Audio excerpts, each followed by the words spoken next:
প্রিয় শিক্ষার্থীবৃন্দ, আসসালামু আলাইকুম।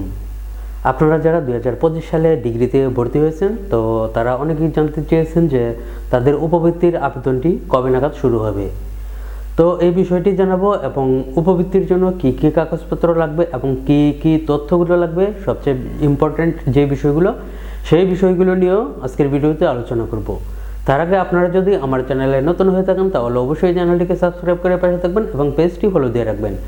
শিক্ষা সংক্রান্ত সকল গুরুত্বপূর্ণ তথ্য সবার আগে আমরাই প্রকাশ করে থাকি।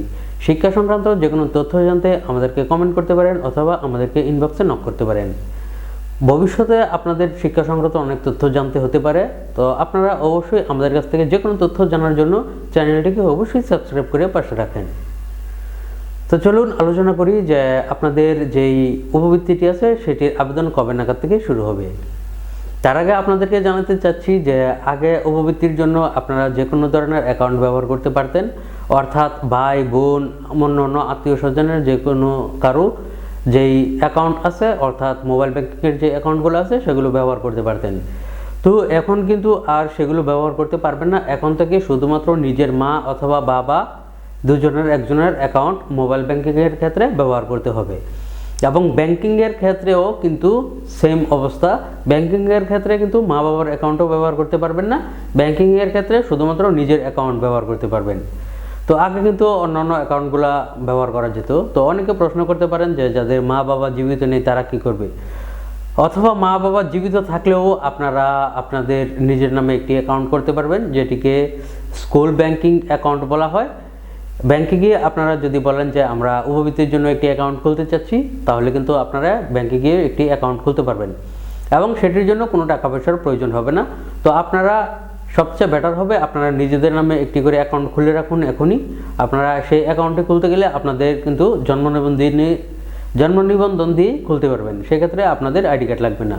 অনেকের প্রশ্ন থাকে যে আমাদের তো আইডি কার্ড নেই, ব্যাংকে গিয়ে কীভাবে অ্যাকাউন্ট খুলবো। তো আপনারা যখন গিয়ে বলবেন যে আপনারা উপবৃত্তির জন্য অ্যাকাউন্ট খুলবেন, তখন কিন্তু আপনাদের জন্ম নিবন্ধন এবং কলেজের যে আইডি কার্ড সেটি এবং কলেজ থেকে একটি প্রত্যয়নপত্র নেবেন, সেটি নিয়ে গিয়ে আপনারা আপনাদের অ্যাকাউন্টটি খুলতে পারবেন। তো অনেকের ক্ষেত্রে আবার দেখা যাচ্ছে যে কলেজের আইডি কার্ড নেই, সেক্ষেত্রেও সমস্যা নেই। আপনারা শুধু কলেজ থেকে একটি প্রত্যয়নপত্র নেবেন, তাহলেই আপনারা আপনাদের ব্যাংকে গিয়ে একটি অ্যাকাউন্ট খুলতে পারবেন।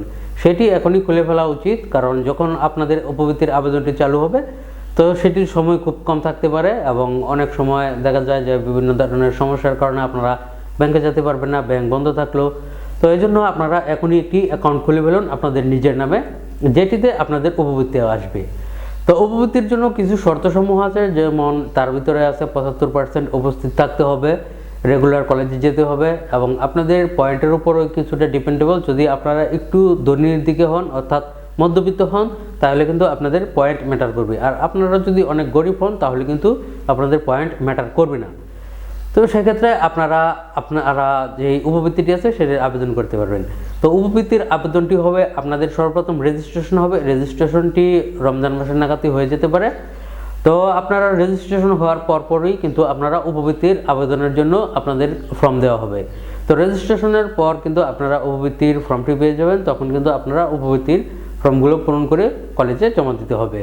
তো উপবৃত্তির ফর্মে কোনো ধরনের ভুল করা যাবে না, কাটাছাড়া করা যাবে না। আর অ্যাকাউন্টের ক্ষেত্রে অবশ্যই আমি অ্যাকাউন্টের বিষয়ে যে কথাগুলো বলেছি সেগুলো অবশ্যই মাথায় রাখবেন। না হলে কিন্তু আপনারা যত গরিবই হন, আপনাদের যদি অ্যাকাউন্ট ঠিক না থাকে, অর্থাৎ অন্য কারো অ্যাকাউন্ট ব্যবহার করেন, তাহলে কিন্তু আপনারা উপবৃত্তি পাবেন না।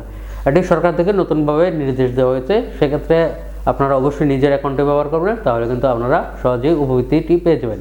আর তাছাড়া উপবৃত্তির ফর্মটি কীভাবে সঠিকভাবে পূরণ করবেন সেই বিষয়টিও আমি ভবিষ্যতে দেখাবো। যখন আপনাদের উপবৃত্তির ফর্ম ছাড়া হবে তখন আমি আপনাদের উপবৃত্তির ফর্ম পূরণ করে সঠিক নিয়মে দেখাবো, যেভাবে পূরণ করলে আপনারা অবশ্যই উপবৃত্তিটি পেতে পারেন।